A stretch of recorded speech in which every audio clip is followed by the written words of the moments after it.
پیچھے کر دیں، کھینچ لیں۔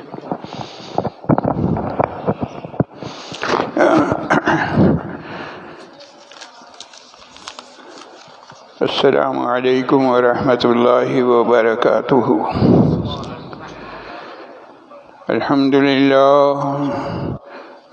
للہ نحمده ونستعینه ونستغفره ونؤمن به ونتوکل علیہ ونعوذ باللہ من شرور انفسنا ومن سیئات اعمالنا، من يهده الله فلا مضل له ومن يضلله فلا هادي له، ونشهد أن لا إله إلا الله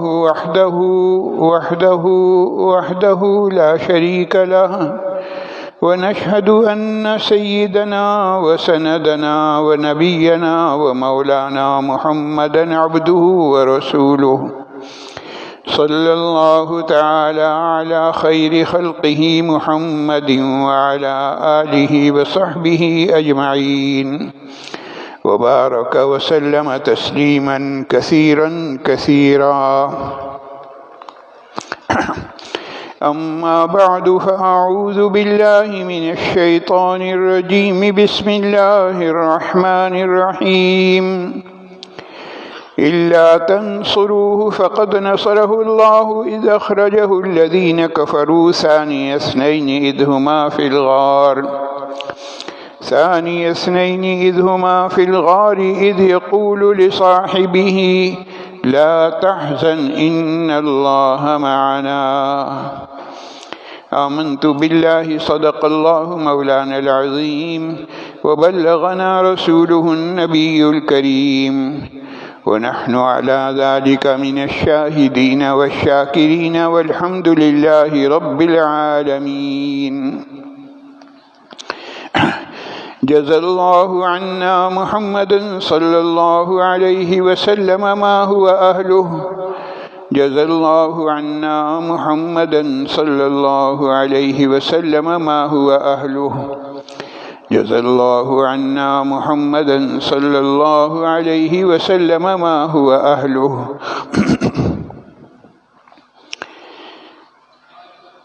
حاضرین کرام، قرآن کریم کے 10ویں سپارے کی سورہ توبہ کی اس آیت کا کچھ حصہ میں نے آپ کے سامنے تلاوت کیا ہے، جس میں اللہ جل جلالہ وعظم نوالہ نے سید الانبیاء والمرسلین احمد مجتبیٰ محمد مصطفیٰ صلی اللہ علیہ وسلم کے کہنا چاہیے جو گہرے دوست ہیں، جن کو قرآن کریم نے غار کا ساتھی کہا ہے، ان کا تذکرہ ہے اس آیت کریمہ کے اس حصے میں.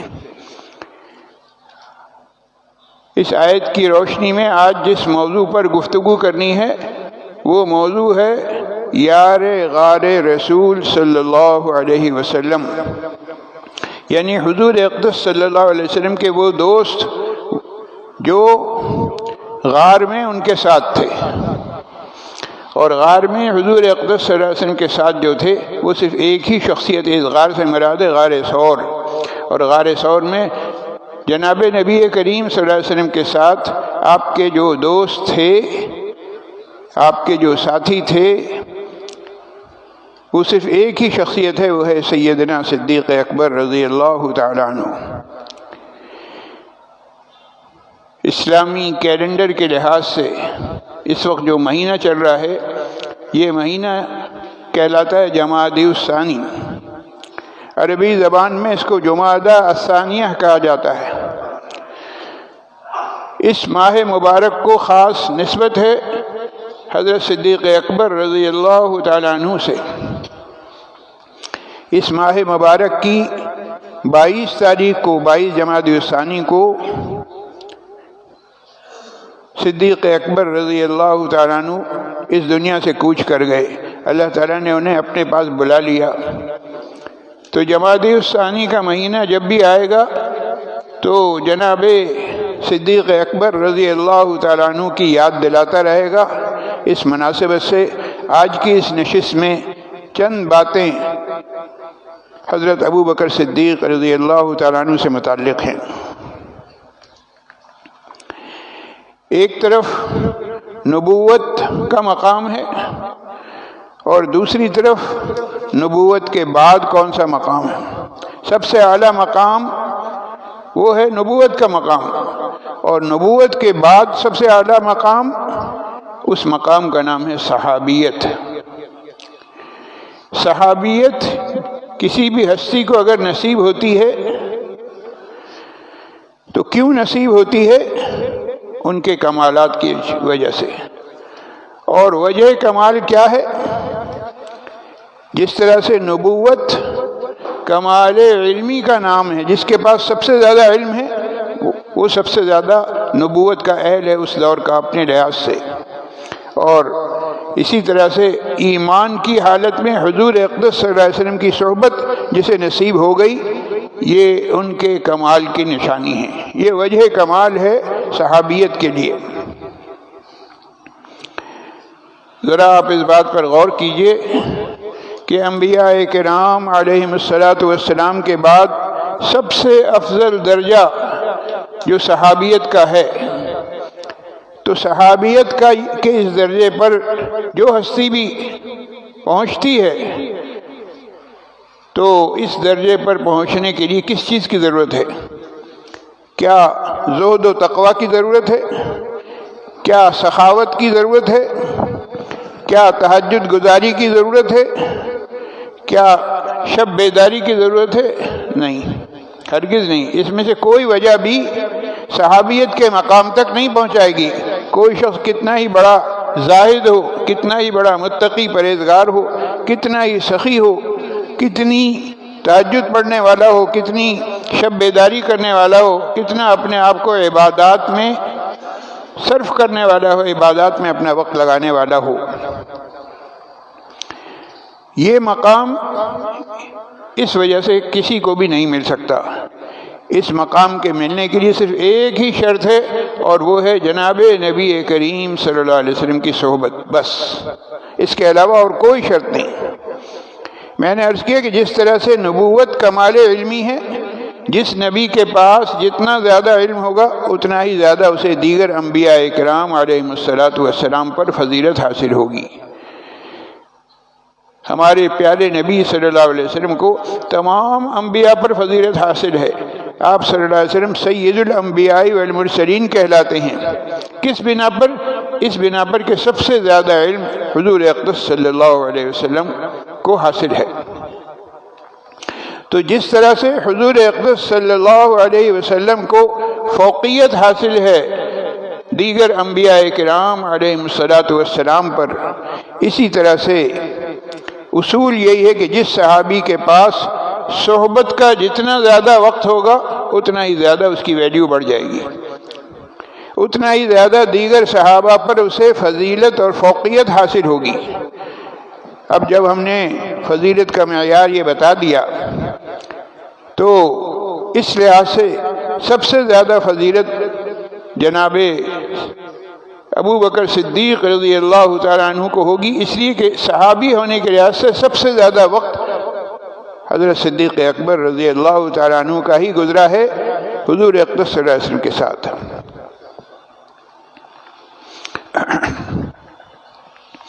کبھی آپ نے غور کیا ہے بھائی مختلف پھول ہوتے ہیں، ہر پھول کی، کسی نے کہا ہر گلیرا رنگ و بوئے دیگر است، ہر پھول کی اپنی خوشبو ہوتی ہے، اپنا اس کا ایک رنگ ہوتا ہے، لیکن تمام پھول ہوں ان میں ایک خاص درجہ ہے، وہ کس پھول کا ہے؟ وہ ہے گلاب کے پھول کا۔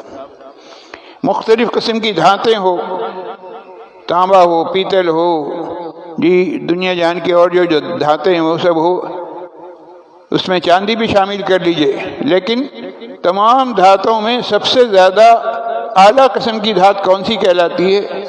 وہ کہلاتی ہے سونا۔ سونے کی جو ویلیو ہے وہ کسی اور دھات کی نہیں ہے۔ اسی طریقے سے مختلف قسم کے ہیرے جواہرات ہیں دنیا میں، لیکن تمام ہیرے جواہرات پر سب سے ٹاپ کلاس ہیرا کون سا کہلاتا ہے؟ اس کا نام ہے یاقوت۔ اسی طریقے سے اللہ تعالیٰ نے دن بھی بنائے، رات بھی بنائے، راتیں بھی اللہ کی بنائی ہوئی ہیں، دن بھی اللہ کی بنائی ہوئی ہیں، لیکن تمام دنوں میں سب سے افضل دن کون سا دن کہلاتا ہے؟ وہ آج کا دن ہے، جمعۃ المبارک۔ جمعے کے دن کو فضیلت حاصل ہے دیگر تمام ایام پر۔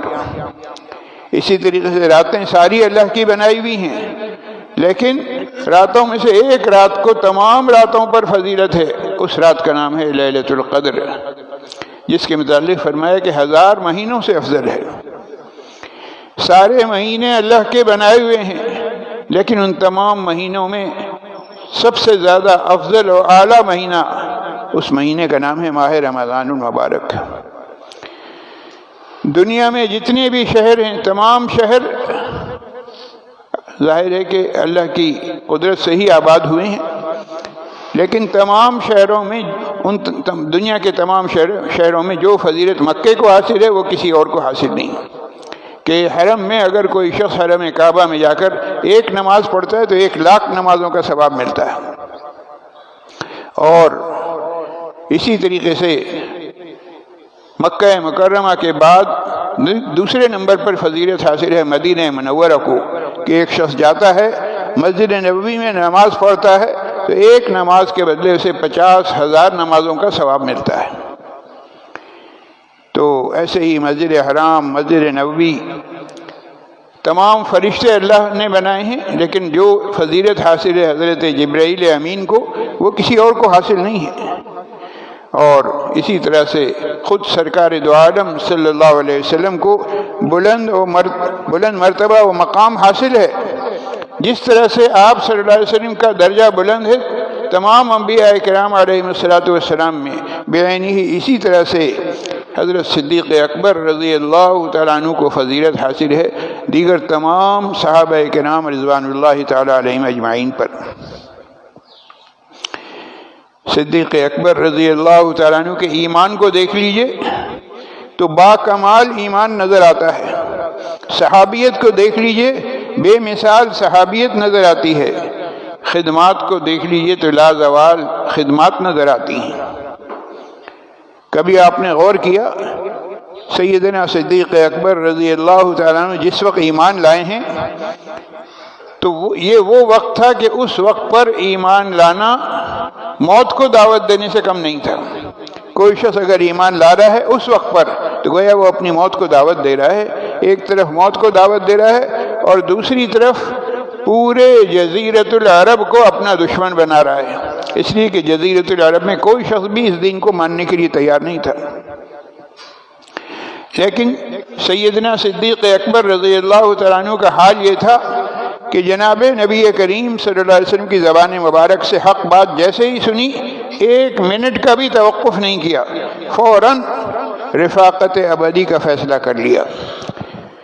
یہ وہ چیز ہے جو تمام صحابہ پر انہیں فضیلت حاصل ہے۔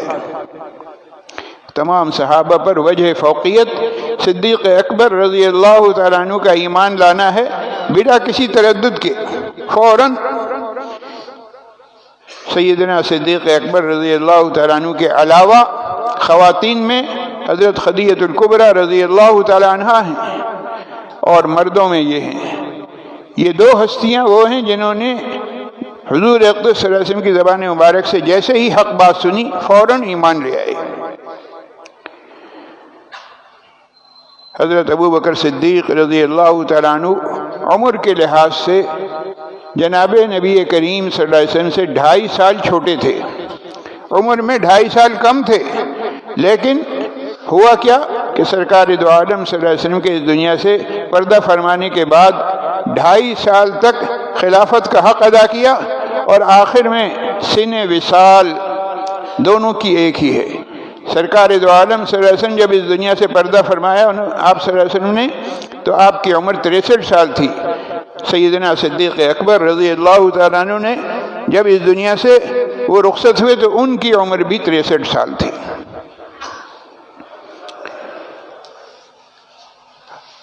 حضرت ابو بکر صدیق رضی اللہ تعالیٰ عنہ کا ماحول معاشرے میں کیا مقام تھا، اس کا اندازہ اس بات سے لگائیے کہ مسلمان آہستہ آہستہ لوگوں نے اسلام لانا شروع کر دیا۔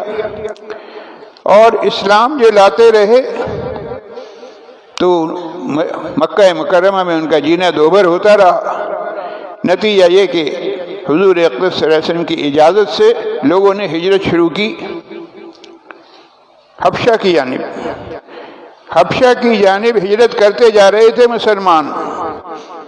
انہی مسلمانوں میں حضور حضرت صدیق اکبر رضی اللہ تعالیٰ عنہ بھی شامل تھے کہ انہوں نے سوچا کہ بھائی اب اس مکہ شہر میں رہنا مشکل ہے، لوگوں پر بڑا بھاری گزر رہا ہے ہمارا ایمان لانا، لہذا ہم یہاں سے ہجرت کر کے چلے آتے ہیں۔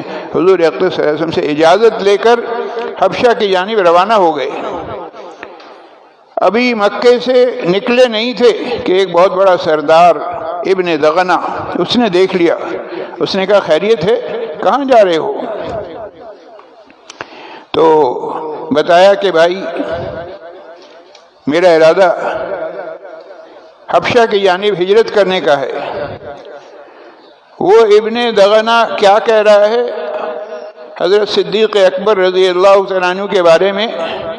وہ کہتا ہے اِنَّكَ تَكْسِبُ الْمَعْدُومَ وَتَصِلُ الرَّحْمَ وَتَحْمِلُ الْكَلَّ وَتُقْرِي الضَّيْفَ وَتُعِينُ عَلَى نَوَائِبِ الْحَقِّ۔ اس نے کہا نہیں بھائی نہیں، تم جیسا آدمی یہاں سے جا نہیں سکتا، میں تمہیں جانے نہیں دوں گا۔ کیوں؟ اس لیے کہ تمہاری یہ خصوصیات ہیں۔ نمبر 1، اِنَّكَ تَكْسِبُ الْمَعْدُومَ، انہونے کام تم کرتے ہو، جو کام کسی سے نہیں ہو سکتا وہ کام تم کرتے ہو۔ ایسا آدمی کہاں ملے گا، اتنا قیمتی آدمی۔ اور وَتَصِلُ الرَّحْمَ، صلہ رحمی کرتے ہو، تم رشتہ داروں کا حق ادا کرتے ہو۔ وَتَحْمِلُ الْكَلَّ، دوسروں کا بوجھ اپنے سر لے لیتے ہو۔ کسی اور نے قرضہ لیا وہ ادا نہیں کر سکتا، چلو بھائی میں ادا کر دوں گا، اپنے ذمہ لے لیا۔ اور ساتھ ہی ساتھ یہ کہ مہمان نوازی میں بھی تمہارا ایک اعلیٰ مقام ہے، ایسا مہمان نواز شخص پھر کہاں ملے گا۔ وَتُقْرِي الضَّيْفَ، اور کہنے لگا کہ وَتُعِينُ عَلَى نَوَائِبِ الْحَقِّ، تم پیش آنے والے حوادث میں حق کا ساتھ دیتے ہو، لہذا اتنی ساری خوبیوں والے شخص کو میں جانے نہیں دوں گا۔ اس کو عربی زبان میں کہا جاتا ہے الفضل ما شہدت به الاعداء، فضیلت وہ ہے کہ دشمن تسلیم کرے، دشمن کہے کہ ہاں بھائی اس شخص میں یہ خوبی موجود ہے۔ تو یہ ابن دغنہ مسلمان نہیں ہوئے تھے، لیکن انہوں نے صدیق اکبر رضی اللہ تعالیٰ عنہ کی تعریف کی اور ان کے اوصاف بیان کیے، خوبیاں بیان کی، اور کہا کہ ان خوبیوں کی بنا پر میں تمہیں جانے نہیں دوں گا۔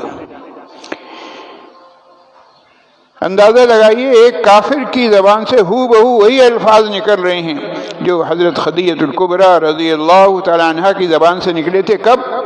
جب حضور اقدس صلی اللہ علیہ وسلم پر پہلی وحی نازل ہوئی تھی، سرکار دو عالم صلی اللہ علیہ وسلم پر وحی نازل ہوئی تو آپ پر ایک قسم کا خوف طاری تھا، اور آپ کو پتہ نہیں تھا کہ کیا ہو رہا ہے، میرے ساتھ کیا ہونے والا ہے۔ لہذا گھر تشریف لائے، پسینے میں شرابور تھے، اور زملونی زملونی کے الفاظ کہہ رہے تھے کہ بھئی مجھے کمبل اڑا دو، مجھے سردی لگ رہی ہے، اور بڑی پریشانی ظاہر ہو رہی تھی۔ اور حضرت خدیجہ الکبریٰ رضی اللہ تعالیٰ عنہ نے پوچھا کہ بھئی خیریت ہے، کیا بات ہے؟ تو سرکار دو عالم صلی اللہ علیہ وسلم نے ارشاد فرمایا کہ ایسا معلوم ہوتا ہے کہ میرے اب اس دنیا سے جانے کا وقت آ گیا ہے، میرے اوپر بہت بڑی مصیبت آ رہی ہے۔ جواب میں خدیجہ الکبریٰ رضی اللہ تعالیٰ عنہ نے یہی الفاظ کہے جو ابھی ابن دغنہ کے الفاظ میں نے آپ کو سنائے ہیں کہ اِنَّكَ تَكْسِبُ الْمَعْدُومَ وَتَصِلُ الرَّحْمَ وَتَحْمِلُ الْكَلَّ وَتُقْرِي الضَّيْفَ وَتُعِينُ عَلَى نَوَائِبِ الْحَقِّ، کہ یہ ساری خوبیاں آپ کے اندر موجود ہیں، اور جس شخص میں یہ ساری خوبیاں موجود ہیں اللہ تعالیٰ اسے ضائع نہیں ہونے دیں گے، اسے ہلاک ہونے نہیں دیں گے۔ یہ کیا چیز ہے؟ یہ ہے کردار کی رفاقت جو سیدنا صدیق اکبر رضی اللہ تعالیٰ عنہ کو حاصل تھی، کہ بعین ہی وہی خوبیاں جو حضور اقدس صلی اللہ علیہ وسلم میں تھیں، اور ابتدائی وحی کے وقت حضرت خدیجہ الکبریٰ رضی اللہ تعالیٰ عنہ نے بیان کی تھیں، وہی خوبیاں ایک کافر اور ایک دشمن کے منہ سے اللہ تعالیٰ کہلوا رہے ہیں، وہی خوبیاں صدیق اکبر رضی اللہ تعالیٰ عنہ کے اندر موجود ہیں۔ یہ کہلاتی ہے کردار کی رفاقت۔ ایک مرتبہ ایسا ہوا کہ جناب نبی کریم صلی اللہ علیہ وسلم طواف کعبہ کے لیے تشریف لے گئے۔ خانہ کعبہ کے پاس جب پہنچے تو وہاں مشرکین موجود تھے۔ انہوں نے جب آپ کو دیکھا تو ایک دم ان کی آتش غضب بھڑک اٹھی اور ایک ساتھ وہ ٹوٹ پڑے حضور اقدس صلی اللہ علیہ وسلم پر۔ وہ ناہنجار مارتے جاتے تھے اور کہتے جاتے تھے اتجعل الآلہۃ الہا واحدا، کیا تم ہی وہ شخص ہو جو لوگوں کو کہتے ہو کہ ایک خدا کو مانو، اور یہ جتنے بت ہیں ان بتوں کو کہ تم کہتے ہو کہ ان کی پرستش نہ کریں، تم ہی وہ شخص ہو؟ یہ کہہ کہہ کر مار رہے تھے۔ صدیق اکبر رضی اللہ تعالیٰ عنہ کو کسی نے جا کر اطلاع دی کہ ارے بھائی تمہارے وہ جو ساتھی ہیں وہ اس طرح سے ان کی پٹائی ہو رہی ہے اور دشمنوں کے گھیرے ہوئے ہیں۔ سیدنا صدیق اکبر رضی اللہ تعالیٰ عنہ دوڑتے ہوئے تشریف لائے اور آ کر جو الفاظ ارشاد فرمائے قرآن کریم نے ان الفاظ کو نقل کیا ہے۔ ان لوگوں نے کہا ویلکم، تمہارے لیے ہلاکت ہو، تباہی ہو، بربادی ہو، ارے تم کیا کر رہے ہو؟ اتقتلون رجلا ان یقول ربی اللہ، کیا تم کسی ایسے شخص کو قتل کر رہے ہو، ایسے شخص کو مار ڈالنا چاہتے ہو جس کا اور کوئی قصور نہیں ہے، وہ صرف ایک بات کہہ رہا ہے کہ ربی اللہ، میرا رب اللہ ہے۔ جو شخص اللہ کی وحدانیت کا اقرار کر رہا ہے تم اس کے ساتھ یہ حشر کر رہے ہو، سوچو تم کیا کر رہے ہو۔ جب صدیق اکبر رضی اللہ تعالیٰ عنہ نے یہ الفاظ کہے تو مشرکین کو یہ الفاظ سخت ناگوار گزرے، اور جو حضور اقدس صلی اللہ علیہ وسلم پر لگے ہوئے تھے مارنے پٹائی کرنے میں، وہ سارے کے سارے ان کی طرف پلٹ گئے، سب ان پر جھپٹ پڑے اور اتنا مارا کہ سر پھٹ گیا، خون میں نہا گئے، لیکن اس کے باوجود زبان سے ایک ہی بات ہوتی رہی، حق کا اظہار۔ حق زبان پر تھا، اتنی مار پٹائی ہوئی، اتنا خون نکل گیا، خون میں نہا گئے، لیکن حق بات سے انکار نہیں کیا۔ یہ صدیق اکبر رضی اللہ تعالیٰ عنہ کی شان تھی۔ اور آگے بڑھیے، غور کیجئے کہ مزاج میں اعتدال کتنا تھا جناب صدیق اکبر رضی اللہ تعالیٰ عنہ کے مزاج میں، کہ خلافت کا زمانہ ہے، زمانہ خلافت میں کسی کو بھیجا تھا کسی جنگ پر، تو وہ جو امیر لشکر تھے وہ فاتح ہو کر واپس آ رہے تھے، اور انہوں نے فتح کے بعد کیا کیا، جس سے لڑائی ہو رہی تھی اس قبیلے کے سردار کا سر کاٹ کر لے آئے، لا کر پیش کر دیا۔ ان کا خیال یہ تھا کہ صدیق اکبر رضی اللہ تعالیٰ عنہ اس سے بڑے خوش ہوں گے، کیونکہ اس زمانے میں دستور یہی تھا کہ بھائی تمہیں بھیجا ہے ایک جنگ کے لیے، تم جاؤ اور جنگ میں تمہیں فتح حاصل جب ہو جائے، سمجھا جائے گا کہ تمہیں جنگ میں فتح حاصل ہوئی، اس وقت جب تم وہ جو جس سے جنگ لڑنے گئے ہو ان کا جو امیر لشکر ہے اس کا سر کاٹ کے لے آؤ، تو سمجھا جائے گا کہ تم نے کمال کیا۔ اس زمانے کا دستور یہی تھا، اس دستور کے مطابق ان صحابی نے اس پر عمل کیا۔ صدیق اکبر رضی اللہ تعالیٰ عنہ کے سامنے جب وہ سر لایا گیا تو سخت ناراض ہوئے اور کہنے لگے کہ بھائی ہم کوئی روم اور فارس کے مقلد نہیں ہیں، ہمیں غیروں کی تقلید کی ضرورت نہیں ہے، یہ سب کام اسلام کے علاوہ باقی مذاہب میں ہوتے ہیں، یہ سب کام روم میں ہوتے ہیں، فارس میں ہوتے ہیں، ہمیں ان کی تقلید کرنے کی کوئی ضرورت نہیں ہے، ہم تو محمد الرسول اللہ صلی اللہ علیہ وسلم کے پیروکار ہیں، لہذا اس پر عمل نہ کرو۔ مذہب اسلام نے ہمیں یہ نہیں سکھایا ہے، آئندہ کے لیے قطعاً اس پر عمل نہیں کرنا۔ اور آگے چلیے، صدیق اکبر رضی اللہ تعالیٰ عنہ کو خطاب ملا ہے خلیفتم بلا فصل، کہ حضور اقدس صلی اللہ علیہ وسلم کے بعد کوئی اور خلیفہ نہیں، فوراً بغیر کسی وقفے کے ڈائریکٹ حضور اقدس صلی اللہ علیہ وسلم کے بعد خلیفہ بننے والی ہستی سیدنا صدیق اکبر رضی اللہ تعالیٰ عنہ ہیں۔ یہ خطاب مل چکا ہے حضرت صدیق اکبر رضی اللہ تعالیٰ عنہ کو، اس کے باوجود آج تک ایسے لوگ موجود ہیں زبان دراز، جن کی زبان تان مختلف طریقوں سے حضرات صحابہ کرام رضوان اللہ تعالی علیہم اجمعین پر تبرہ بھیجتے رہتے ہیں۔ حضرات صحابہ کرام رضوان اللہ تعالی علیہم اجمعین سے دشمنی ان کی اس وقت سے چلی آ رہی آج تک، نسل در نسل۔ ان کا کام ہی یہی ہے کہ کہ صحابہ کو گالیاں دیں، صحابہ کو برا بھلا کہیں، ان پر تبرہ بھیجیں، اور روڈوں پر گزر رہے ہیں، نعرے لگا رہے ہیں مرگ بر ابی بکر، نعوذ باللہ، مرگ بر عمر، کہ عمر مر جائیں، عمر ابو بکر مر جائیں، ان پر لعنتیں بھیج رہے ہیں۔ یہ کام جاری و ساری ہے۔ تو ان لوگوں نے یہ ٹائٹل کس کو دیا ہے؟ خلیفتم بلا فصل، انہوں نے یہ ٹائٹل دیا حضرت علی رضی اللہ تعالیٰ عنہ کو۔ وہ حضرت علی رضی اللہ تعالیٰ عنہ کا جب بھی نام لیتے ہیں تو فوراً کہتے ہیں خلیفتم بلا فصل۔ یہ خلیفتم بلا فصل کا اعزاز حضرت علی کو نہیں دیا گیا، یہ صدیق اکبر رضی اللہ تعالیٰ عنہ کو یہ اعزاز دیا گیا، اور سرکار دو عالم صلی اللہ علیہ وسلم نے اپنی حیات مبارکہ میں صدیق اکبر کو یہ اعزاز دے دیا تھا۔ کس طریقے سے؟ کہ منصب امامت ان کو سونپ دیا تھا۔ منصب امامت کا فیصلہ صدیق اکبر رضی اللہ تعالیٰ عنہ کے حق میں کرنا، یہ گویا کہ ان کو ٹائٹل دینا ہے کہ خلیفتم بلا فصل یہی ہوں گے۔ کیوں؟ اس لیے کہ امامت اور خلافت بظاہر دکھنے میں دو لفظ ہیں، لیکن حقیقت میں مفہوم کے اعتبار سے ان میں کوئی تعارض نہیں ہے۔ وہ شخص اپنے پیشروں کے لحاظ سے خلیفہ کہلائے گا، اور اپنے پیروکاروں کے لحاظ سے وہ امام کہلائے گا۔ شریعت مطہرہ نے تو فیصلہ کر دیا تھا کہ جو مصلی پر کھڑا ہوگا، جو مصلی پر کھڑا کیا جائے گا، وہی تاج و تخت کا وارث ہوگا۔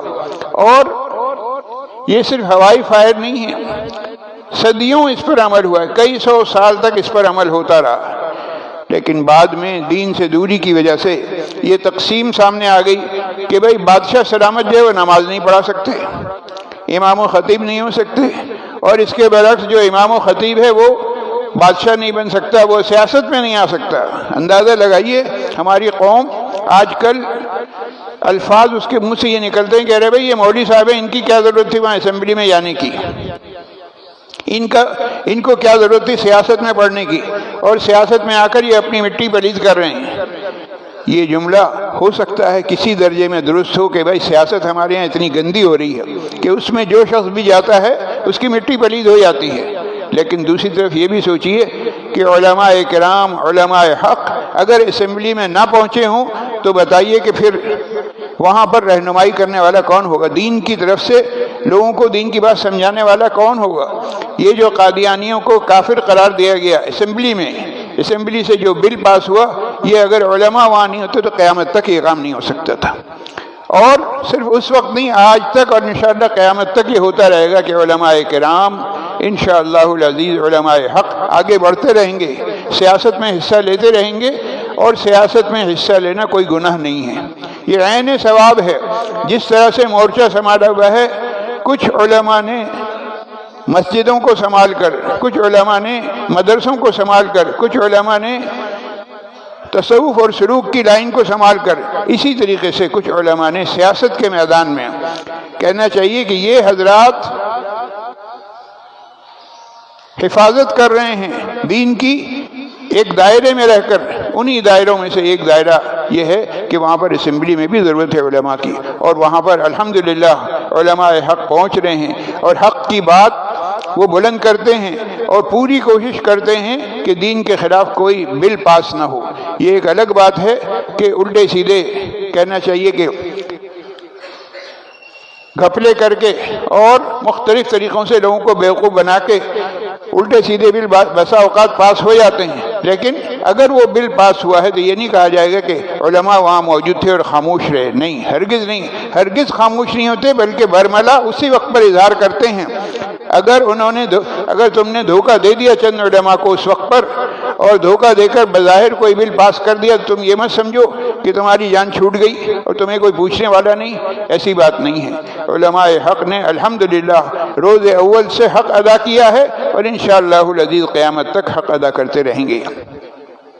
میں نے بات شروع کی تھی سیدنا صدیق اکبر رضی اللہ تعالیٰ عنہ کے مناقب بیان کر رہا تھا، اور بنیادی بات یہی بتانی تھی کہ حق کی بات لوگوں کے سامنے کہنا، حق طریقے سے حق بات کا حق طریقے سے اظہار کرنا، یہ سنت ہے سیدنا صدیق اکبر رضی اللہ تعالیٰ عنہ کی، اور اس سنت کو ادا کر رہے ہیں الحمدللہ صدیق اکبر رضی اللہ تعالیٰ عنہ کے جانشین علماء کرام یہ سلسلہ جاری و ساری ہے اور انشاءاللہ قیامت تک جاری و ساری رہے گا۔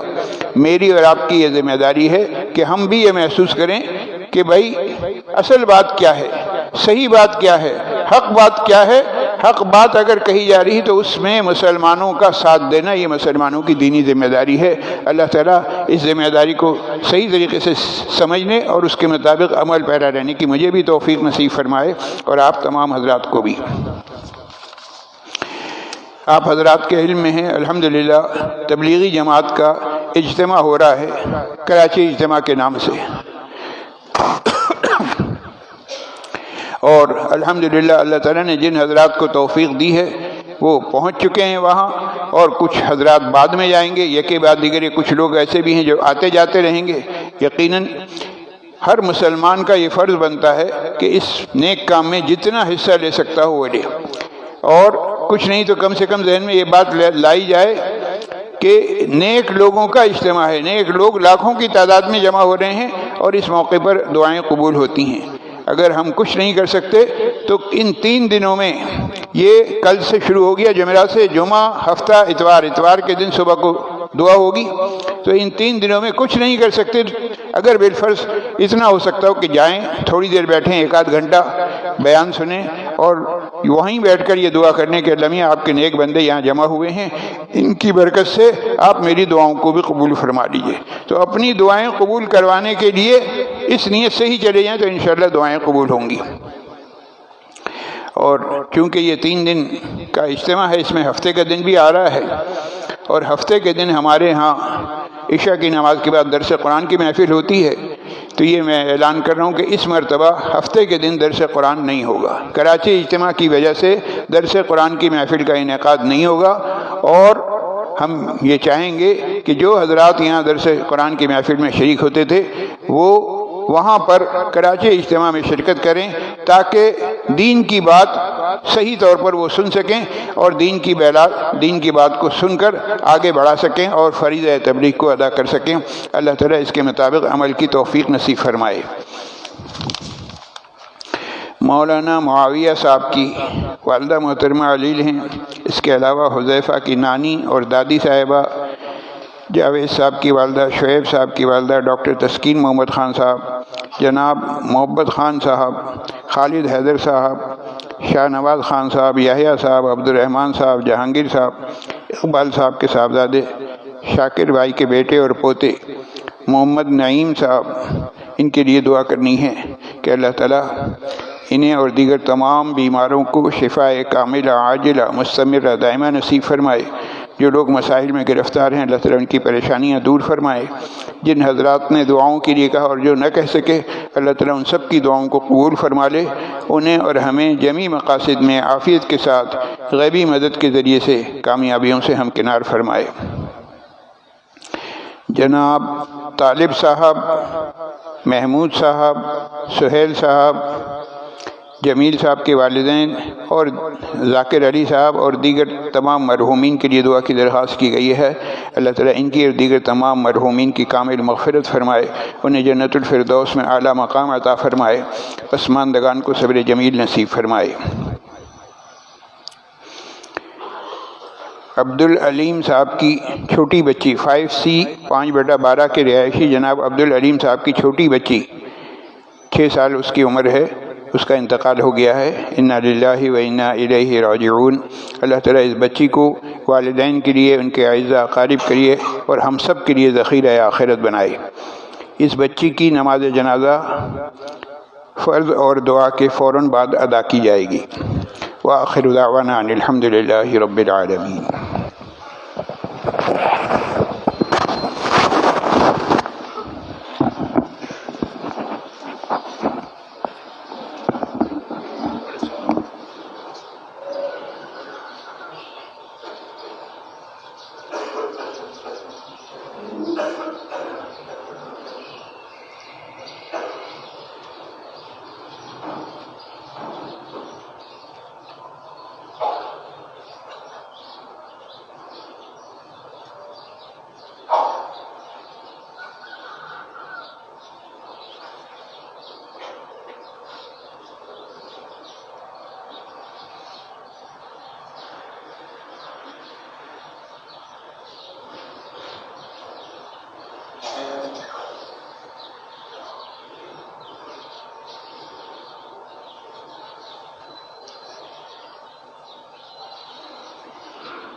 الله أكبر الله أكبر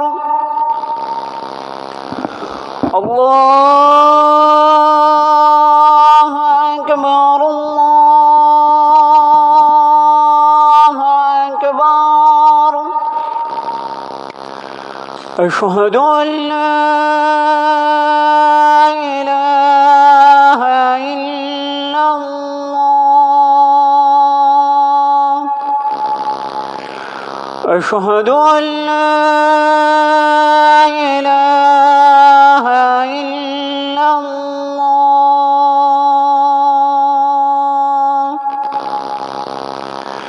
أشهد أن محمدًا رسول الله أشهد أن محمدًا رسول الله حي على الصلاة حي على الصلاة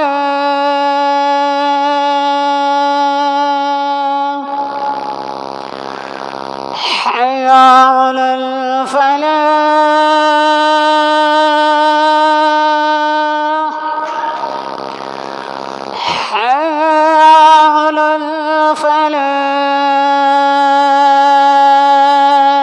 الفلاح الله أكبر الله أكبر لا إله إلا الله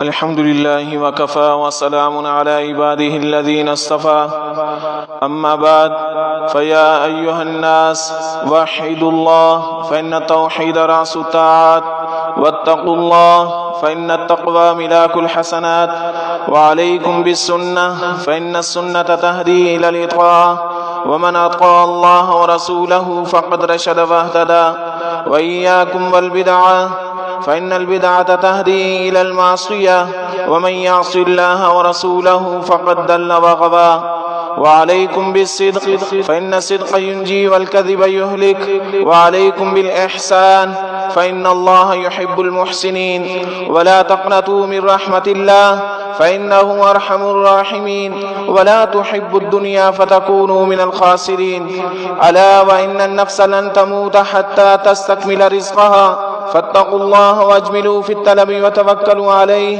فإن الله يحب المتوكلين وادعوه فإن ربكم مجيب الداعين واستغفروه يمددكم بأموال وبنين بارك الله لنا ولكم في القرآن العظيم ونفعنا وإياكم بالآيات والذكر الحكيم أستغفر الله لي ولكم ولسائر المسلمين واستغفروه إنه هو الغفور الرحيم